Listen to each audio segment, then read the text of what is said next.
வணக்கம். நான் சத்யவர்ஷா. இந்திய அரசியலமைப்பு ஆலோசகராக பணியாற்றி வருகின்றேன்.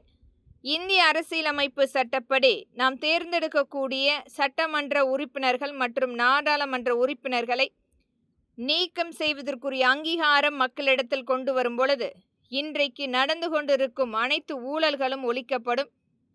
ஒவ்வொரு தொகுதி ரீதியாக தேர்ந்தெடுக்கக்கூடிய எம்எல்ஏ வேலை செய்யாமல் இருந்தால் முழுமையாக மக்கள் அவரை நிராகரித்து வேறொரு நபரை தேர்ந்தெடுப்பதற்குரிய அங்கீகாரம் கொண்டு வரும் பொழுது ஒரு மிகப்பெரிய மாற்றத்துக்குரிய அரசியல் அமைப்பாக மாற்றப்படும்.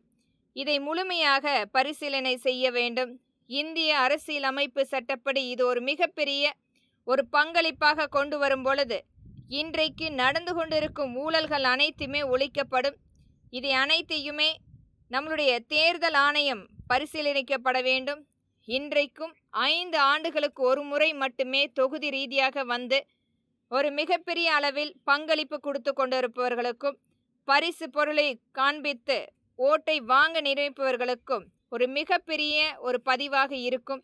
இதை தயவு கூர்ந்து உச்சநீதிமன்றமும் உயர்நீதிமன்றமும் நம்மளுடைய தேர்தல் ஆணையமும் பரிசீலிக்கப்பட வேண்டும் என்பதே மக்களின் எளிய மகளாக இங்கு பதிவிடுகின்றேன். நன்றி, வணக்கம்.